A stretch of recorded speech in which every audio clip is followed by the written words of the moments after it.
Olá, amigos! O futebol brasileiro está se reiniciando aos poucos. E agora, com o começo do Campeonato Brasileiro, teremos a oportunidade de ver as novas regras do futebol sendo colocadas em prática. A International Board fez todas as alterações, passou para a FIFA, que replica essas orientações às confederações e federações que são filiadas a ela. Então vamos a algumas dessas alterações. Primeiro, o avanço do goleiro em cobrança de pênalti. Se tiver uma cobrança de pênalti e o goleiro se adiantar, você não aplica mais cartão. Você primeiramente adverte verbalmente. Se existir um segundo avanço, você dá o cartão amarelo. Um terceiro avanço, cartão amarelo, e porque é o segundo, cartão vermelho. Agora, não precisa ser em uma mesma cobrança. Por exemplo, aos 10 minutos de jogo tem um pênalti. O goleiro se adiantou, você adverte verbalmente. Aos 25 minutos de jogo, um segundo pênalti. Se o goleiro se adiantar, na primeira tentativa de cobrança do atacante, você já dá o cartão amarelo, porque é o segundo avanço, não no mesmo pênalti, mas no jogo. E aí, hipoteticamente, no segundo tempo, se nós tivermos um terceiro pênalti e se adiantar o goleiro, você dá o segundo amarelo e, consequentemente, o vermelho. Agora, a novidade é que, se essa partida terminar empatada, por exemplo, e for decidida pelos tiros penais, os cartões estão zerados para a decisão dos pênaltis. Então, pode ter tomado um cartão amarelo o goleiro no tempo normal, que no segundo, na cobrança dos tiros penais, ele vai estar zerado e pode receber um novo cartão amarelo sem ser expulso na partida. Entretanto, essa contabilidade de cartões permanece para o jogo de volta. Ele pode ser suspenso pelo acúmulo de cartões, mas nos tiros penais ele está zerado. Segunda alteração da regra: a mão deliberada do defensor tirando o impedimento. Antigamente, você não marcava, você não dava condição de jogo se a bola batesse em um zagueiro e chegasse a um jogador impedido. De uns tempos para cá, a regra mudou. Se você lança para um jogador impedido e ela é tocada por um defensor que vai disputar a bola, esse toque deu condição ao atacante impedido. Mas e a mão? Eu não posso jogar com a mão? Então, a partir de agora, mesmo você não podendo jogar com a mão, se essa mão tocar na bola quando você for tentar disputá-la, essa mão também deu condição ao jogador impedido. Cada vez mais, então, estamos vendo que os jogadores impedidos terão condição de jogo dependendo da reação dos seus defensores. Terceiro item, a definição que é braço e mão na bola. Isso aqui foi ironizado bastante e também é um motivo de chacota. Por quê? A FIFA, quando fala de mão na bola, se entende mão e braço. O uso indevido de braço ou mão na bola é muito questionado de um toque nessa região do ombro. É mão ou é braço? Então, a partir de agora, ficou definido que a região que começa do final das axilas, que compreende essa divisão da final das axilas e vai do braço à mão, é infração. Para ficar mais didático, onde estiver coberto do ombro até esse começo da mão, essa região do ombro, você não pode marcar mais infração. Ombro, então não é só aqui o ombro, é esse pedaço do começo do braço. Para mim é o começo do braço aqui, mas a FIFA diz que é ombro. A partir de agora, você deve interpretar isso. Para facilitar para os árbitros, a recomendação é que até onde termina as mangas da camisa ainda é ombro. E se for manga comprida, hein, amigo? Como é que fica? Claro que o árbitro deve interpretar a orientação inicial da regra, que é até a região das axilas para baixo. Vai dar polêmica dentro de campo. Outro item, a punição à mão na imediatez do gol. Então, mão sempre foi questão intencional. A única das faltas, das infrações que você avalia a intenção, esquece imprudência, é a mão na bola. Ou teve intenção de tocar a mão na bola, ou não. No ano passado, a regra mudou. Então, em mão em jogada de ataque, passou a ser infração. Toda e qualquer mão, acidental ou deliberada. Para 2020 e 2021, essa temporada que se inicia, mudou de novo. A partir de agora, as jogadas de ataque que resultarem em um gol imediato tocando na mão são infração. As demais não serão infrações. Um exemplo prático disso. Um jogador cruza a bola, essa bola bate sem querer na mão do atacante e ele dá um bico pro gol. Gol. Não, você vai anular. Porque a bola bateu na mão acidentalmente, mas foi logo na sequência que saiu um gol. Segunda situação. Essa bola é cruzada, a bola bate acidentalmente na mão desse atacante, ele vai tentar chutar a bola, mas um zagueiro espana ela. Sobrou para o seu companheiro que fez o gol. Já não é mais infração. Por quê? Porque não foi na imediatez do gol. Um adversário tentou disputar a bola e tocou ela.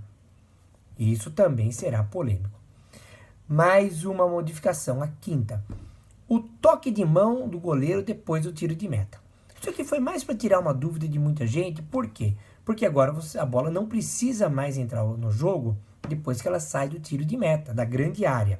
Então imagina, o goleiro cobrava o tiro de meta, via que tinha um jogador muito próximo e cometia lá uma infração. A bola não estava em jogo. Agora não.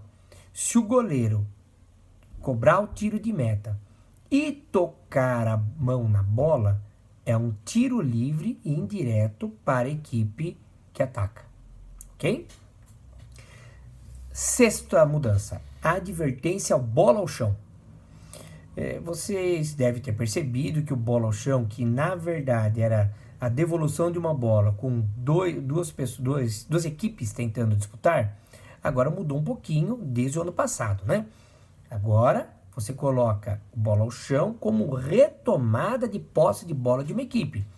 Tem um jogador caído, alguém está com a posse de bola, eu paro a partida e devolvo a posse de bola com bola ao chão à equipe que estava jogando naquele momento.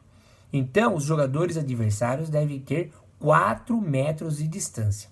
E o que mudou nessa regra agora para a nova temporada? Mudou que tanto jogador de defesa e de ataque, jogador da equipe que vai ter a posse de bola, como que vai disputar a posse de bola, devem distanciar-se 4 metros e se cometer uma infração, se tocar na bola antes disso, recebe o cartão amarelo. Ou seja, a posse de bola estará com o jogador identificado. Então, você vai devolver a bola, aquele cara está identificado, o companheiro dele tem que manter 4 metros de distância também, não só o adversário. Sétima mudança. Deixar de dar uma advertência depois que há uma vantagem. É muito comum, eu adorava fazer isso dentro de campo, quando existia uma falta no ataque promissor, e eu percebia, eu tinha uma boa leitura disso, que ia ter a vantagem, eu dava vantagem, depois de concluída a jogada, na primeira paralisação, ia lá e dava o cartão amarelo para o infrator. Isso mudou.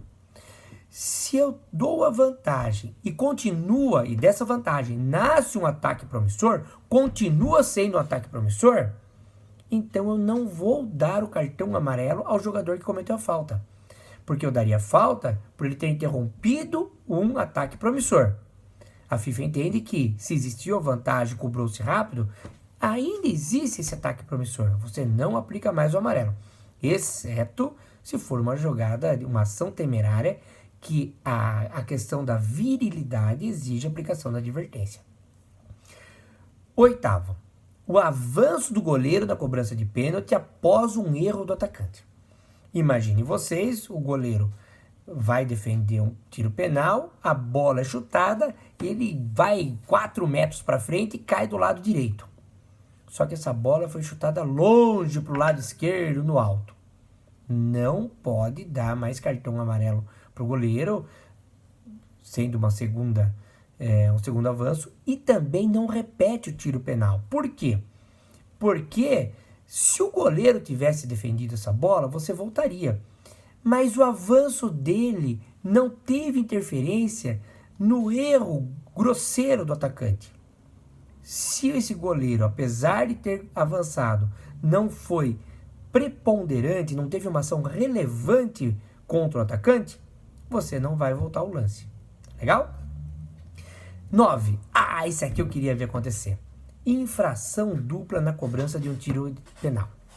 Então, o goleiro está lá posicionado, vai tentar defender o pênalti e avança. Só que o cobrador dá aquela paradona e chuta pro gol.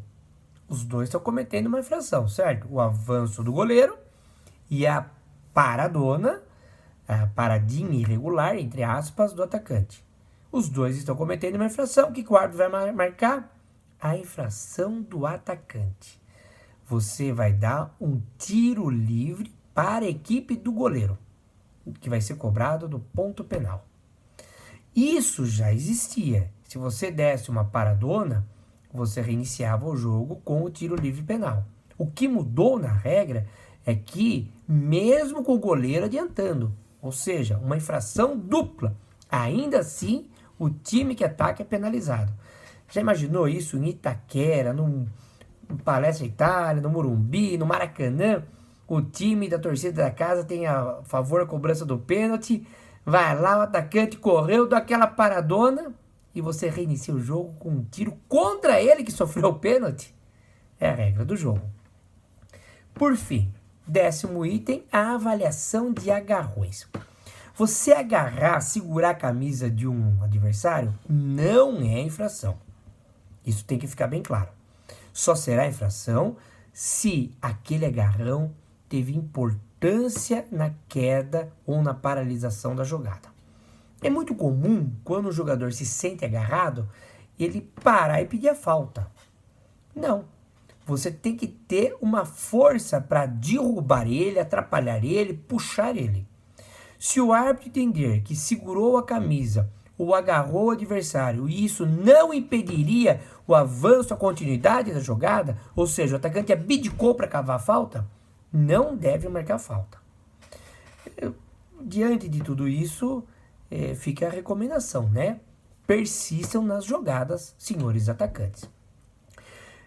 Nós teríamos uma 11ª modificação, mas que não é definitiva e sim temporária, que é a questão das substituições. Devido à pandemia, dificuldade de condicionamento físico ideal de muitos, teremos 5 substituições em 3 períodos da partida.